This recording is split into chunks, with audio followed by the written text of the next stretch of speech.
এই মুহূর্তে আইনশৃঙ্খলা পরিস্থিতি স্থিতিশীল এবং স্বাভাবিক, এবং নির্বাচনকে সকলের জন্য গ্রহণযোগ্য এবং সমান সুযোগ সৃষ্টি করার জন্য আমরা আইনশৃঙ্খলা পরিস্থিতির যেসব ক্ষেত্রে ত্রুটি বিচ্যুতি বা সমস্যা রয়েছে সেগুলো উত্তরণের চেষ্টা করছি, এবং নিয়মিত মোবাইল কোর্ট পরিচালিত হচ্ছে, কম্বিং অপারেশন। গত 2 সপ্তাহে অনেকগুলো অপারেশন হয়েছে, যার মধ্যে মসুলতার এবং অপরাধীদের গ্রেপ্তার করা হয়েছে, এবং মাদক ও অন্যান্য যেসব ক্ষেত্রে অপরাধমূলক কার্যক্রম তার বিরুদ্ধে প্রায় 200-এর অধিক লোককে আটক করা হয়েছে এবং বিভিন্ন শাস্তির আওতায় আনা হয়েছে। 25-26-এ আমি আশা করি বলবো যে গত সেপ্টেম্বর মাসে 25 আমি যোগদান করি। তার আগের মাসে আসলে এই জেলাটা অত্যন্ত খারাপ পরিস্থিতি ছিল, অর্থাৎ 1 মাসে 12 জনের বেশি খুন বা বিভিন্ন ধরনের অনাকাঙ্ক্ষিত ঘটনা নিহত হয়। পরবর্তীতে আমরা আইন শৃঙ্খলার জন্য কার্যকরী পদক্ষেপ গ্রহণ করি, এবং আমরা অক্টোবর মাস নভেম্বর মাসে এই মাত্রাটা অনেক কমে এসেছে, প্রায় শূন্যের কাছাকাছি চলে আসে। তো যেহেতু এখানে অনেকগুলো গুরুত্বপূর্ণ বিষয় জড়িত, সেক্ষেত্রে কিছু দুর্ঘটনা ঘটে, যেমন জমি নিয়ে বিবাদ ঘরে ঘরে, কিছু কিছু ক্ষেত্রে কেউ দেখাচ্ছে যে নিজের ঘরে নিজে কাউকে মেরে ফেলে, যেটা আমাদের আইন শৃঙ্খলার মধ্যে সরাসরি আনা যায় না। তো এর বাইরে আমরা প্রত্যেকটা ক্ষেত্রে যেখানে অপরাধীগণ রয়েছেন, যেখানে আইন শৃঙ্খলা পরিস্থিতি অবনতি ঘটার সম্ভাবনা আছে, প্রত্যেকটা ক্ষেত্রে আমরা মোবাইল কোর্ট অথবা তাৎক্ষণিক অপারেশন বা কম্বিং অপারেশনের মাধ্যমে সেগুলোকে নিয়ন্ত্রণে আওতায় আনার চেষ্টা করেছি। এবং এখন আপনারা নিশ্চয়ই বুঝতে পারছেন যে নরসিংদীর যে কোনো অঞ্চলে আগের তুলনায়, বিগত বছরগুলোর তুলনায় এবং বিগত 3 মাস আগের তুলনায় এখানে অনেকটা স্বাভাবিক এবং স্থিতিশীল রয়েছে, এবং ভবিষ্যতে আগামী নির্বাচনের জন্য এটি সকলের সমান অংশগ্রহণ এবং সমান সুযোগ সৃষ্টির জন্য এবং আইন শৃঙ্খলার পরিস্থিতি স্বাভাবিক রাখার জন্য প্রত্যেকটি ভোটার এবং যারা ভোট প্রার্থী এবং প্রত্যেকের জন্য ভালো সুযোগ, সমান সুযোগ সৃষ্টির জন্য, নিরাপদ সুযোগ সৃষ্টির জন্য আমরা ব্যবস্থা গ্রহণ করেছি। ইনশাল্লাহ সব কিছুই স্বাভাবিক থাকবে এবং ভালো থাকবে।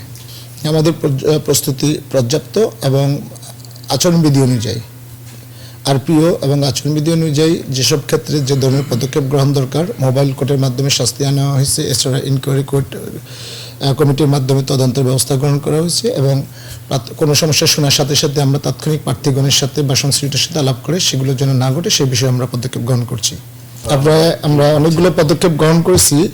আপনারা নিশ্চয়ই দেখতে পেয়েছেন গত প্রায় সেপ্টেম্বর, অক্টোবর, নভেম্বর, ডিসেম্বর, জানুয়ারি, প্রায় 3 মাসের অধিক সময় কোনো শিল্প অসন্তোষ ঘটেনি। ঘটার সম্ভাবনা অনেকগুলো ছিল, সেটা আমরা মালিক পক্ষ, শ্রমিক পক্ষের সাথে আলোচনা করে তাদের অসন্তোষের কারণ এবং কোন জায়গায় আমাদের কাজ করা দরকার আমরা প্রত্যেকটি ক্ষেত্রে পদক্ষেপ গ্রহণ করেছি, এবং প্রত্যেকটি শিল্প প্রতিষ্ঠান পরিদর্শনের জন্য আমাদের শিল্প প্রতিষ্ঠানের সংশ্লিষ্ট কর্মকর্তা, যেমন আমাদের অতিরিক্ত জেলা ম্যাজিস্ট্রেটের নেতৃত্বে একটা কমিটি গঠন করে দিয়েছে।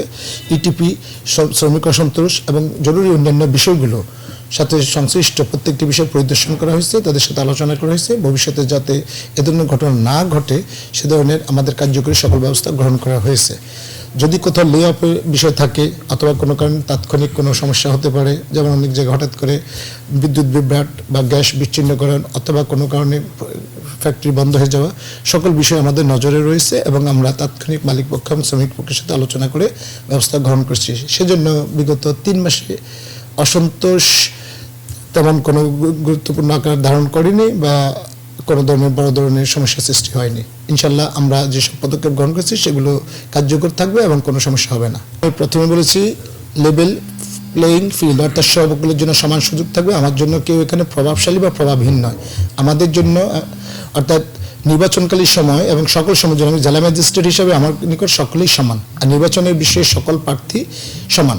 সেক্ষেত্রে কোনো প্রভাবশালী দল, প্রভাবশালী ব্যক্তি এখানে আমাদের কাছে মুখ্য বিষয় না। আমাদের কাছে নির্বাচনী আচরণবিধি, আরপিও এবং সংবিধানকে সমুন্নত রাখার জন্য আমরা প্রয়োজনীয় সকল পদক্ষেপ গ্রহণ করছি, সকলের জন্য সমান সুযোগ আমরা সৃষ্টি করছি।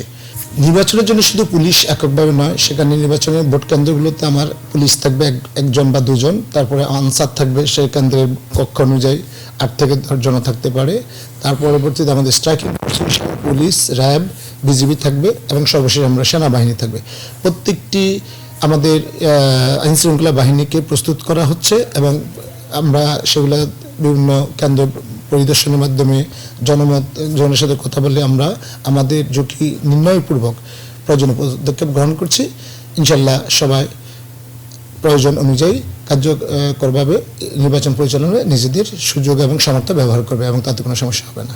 হ্যাঁ, আমরা আমি যেমন আমি জেলা প্রশাসক এবং জেলা ম্যাজিস্ট্রেট এবং বর্তমান রিটার্নিং অফিসার হিসেবে আমি এই জেলার 71টি ইউনিয়ন এবং 6টি পৌরসভা প্রত্যেকটি সফর করা বা প্রত্যেকটি ইউনিয়নে বা পৌরসভায় আমি গণশুনানির মাধ্যমে জনগণের সরাসরি সম্পৃক্ত করার চেষ্টা করেছি, যাতে প্রত্যেকটি মানুষ শান্তিপূর্ণভাবে ভোট দিতে পারে, ভোট কেন্দ্রে যেতে পারে নিরাপদে এবং কোনো জনের ভীতি কাজ না করে।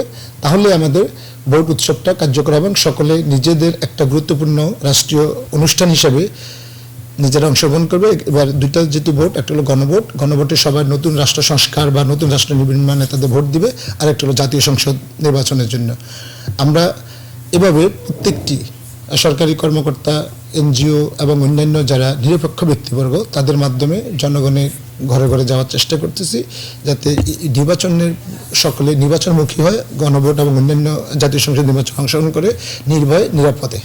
আগামী 12 ফেব্রুয়ারিতে আমাদের যে জাতীয় সংসদ নির্বাচন হবে এবং শতাব্দীর জন্য অন্যতম গুরুত্বপূর্ণ সিদ্ধান্তকারী ভোট গণভোট, এই ভোটগুলোতে নতুন বাংলাদেশ বিনির্মাণে সকলে অংশগ্রহণ করবেন।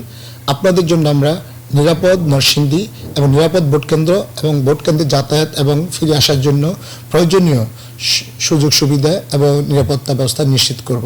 সবাই নির্বাচন কেন্দ্রে আসুন এবং ভোট দিন, সেটাই আহ্বান থাকবে।